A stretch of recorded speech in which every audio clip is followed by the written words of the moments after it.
Hello and welcome to another episode of Anime Explained. I'm Shergog, your host, and today we are going to take a closer look at why Mushoku Tensei is just the worst isekai.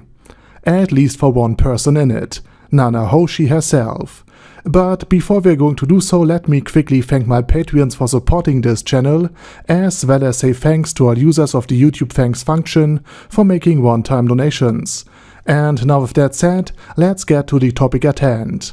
Nanahoshi lives the dream that many anime fans have had for many years, namely getting hit by a truck. No, sorry, this was rudeus. She had just been transported to the new world. But jokes aside, after the teleportation disaster, Nanahoshi found herself suddenly in a fantastic new world, with knights and princesses, adventurer guilds, untouched nature, fantastic creatures, and many stunning and unique life forms. Yes, I'm talking about cat girls, and of course, in a world full of magic, secrets, and wondrous things. In a world where one can throw fireballs, summon water, and change the weather, where swordsmen with fantastic abilities clash in epic battles, and in a world where your own knowledge is centuries ahead compared to the general population's knowledge, thanks to your own advanced education.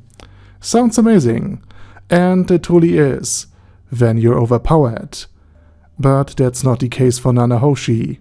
She isn't a social awkward person who mooched off her parents for a decade and let life pass by, while gaming and masturbating. She isn't devoid of friends and social interactions, and she doesn't shrug off being in a new world, since nothing really matters anyway.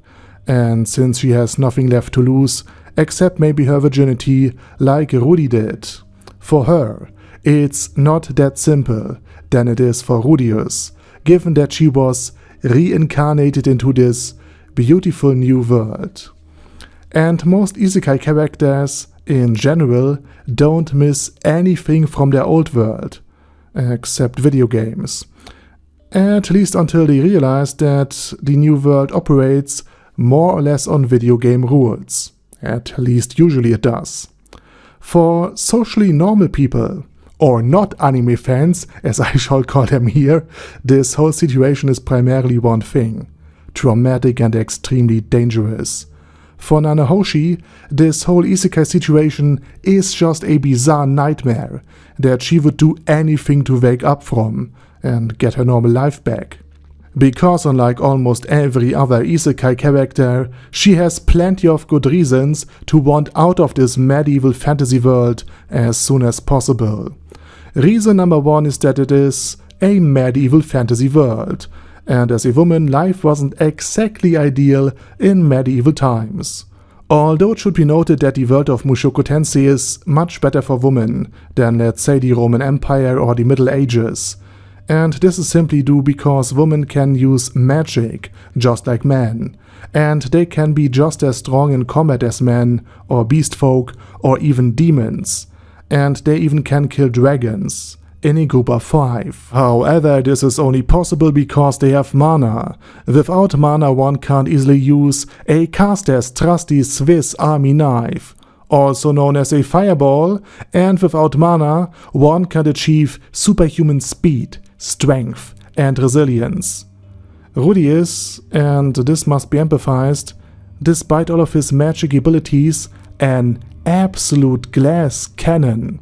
Sure, he can, when given enough time, defeat a demon king in just one hit, and hold his own against a weakened dragon. But he doesn't exactly excel in physical endurance, and in battles, especially close combat, he relies on melee fighters such as Soldat Heckler to not get squashed. And yes, his demon eye helps him to evade attacks. But as seen in Rock Lee's fight against Sasuke, it's useless to predict and see every move of your opponent if you are too slow to dodge his attacks. And as I said, that's just Rudy, the man who has so much mana that he can be unironically compared to Ein Soul Gon and his overmaxed mana bar. In fact, his own mana reserves are even more impressive compared to others in his own fantasy world. But taking just a single well-placed hit, and Rudy is serious, and therefore the hypothetical fight against someone like Nina Farion, for example, wouldn't have been easy either, simply because Rudy can't use Battle Aura, despite his enormous mana pool. That's also the reason why he can't take hits, collisions or direct attacks, like Ares does against this snake right here, and be relatively unscathed. And as I mentioned, the same goes for others. It requires mana to shrug off deadly hits, and that's something Nanahoshi simply doesn't have. While Rudy was reborn into this new world and had plenty of time and the necessary dedication and teachers to learn magic, significantly expanding his mana pool in the process, Nanahoshi has the exact same mana reserves as the rest of us have. Which is to say, none. I mean, you have none, right? Just kidding. This means that Nanahoshi can't use magic and can't become as physically strong as, for example, Ares or Nina. Without her magical rings that offer her protection, she would be pretty much defenseless and basically just a normal civilian in a perpetual war zone. And that's just how this new world operates. Nanahoshi lost also a world of her own. She had friends, family, a boyfriend, she had dreams, hopes and wishes. And all of that was ripped away from her. So of course she misses her old life. And if she hadn't been found by Orsted, it might have been possible that she ended up in a cage right next to Julie. Or would now rest 6 feet under, years before Rudy had even arrived at the Academy of Ranoa, simply because this new world can be extremely dangerous for regular people. In later episodes, it will also be discussed how abductions happen quite frequently and how life can be very short. For Nanahoshi, this new world isn't a second chance. It's a terrible and bizarre place that she wants to leave as soon as possible. The food, the people, the world, the magic, everything is more or less repulsive and sickening to her.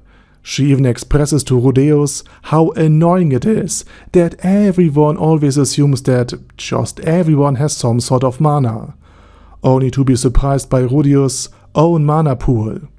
During their first meeting, Nanahoshi thought that Rudeus was just some European guy who wanted to go back home just like her. It didn't even cross her mind that Rudy, especially after being turned into a human donut by Orsted, would want to stay in this new world.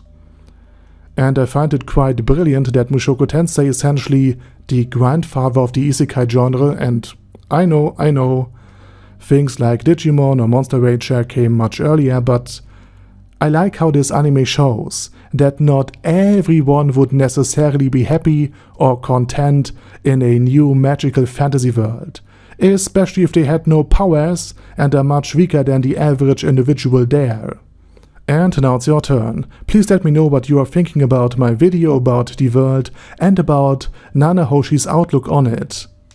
And while you're doing all of this, I say thank you very much for watching, and special thanks to Ada Daddy Ada, Bad Guy Yi, Bad Burrito 316, Beezer, Ben C, Brandon D, Chrissy, Crowley 0221, Sia, Crystal Prime, Dead Slime, Death is Mercy, Deathless Dragonlord, Demon Xenomorph 1987, Devin Downen, Ding Dong, Dragonlord Placidu Saxophone, Duckwagon, Dunkler Krieger, Dystopia, Dystopia II, Enigmatic Unicorn, Feral Shivan, Guy with That Head, Hector Marino, Hoss, Huster, Jacob G, Jana B, Jason, J. Morris,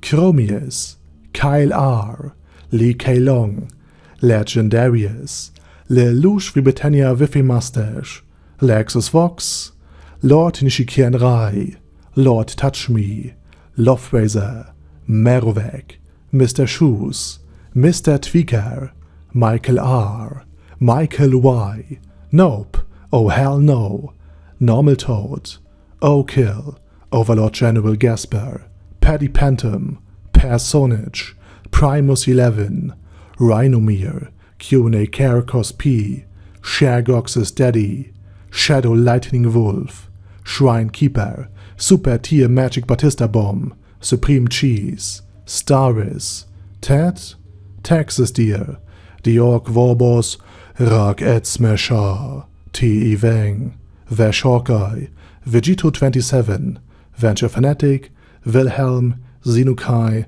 and Zonagon. Thanks guys. Anyway, have a nice day, and I hope to see you all again soon on my next video.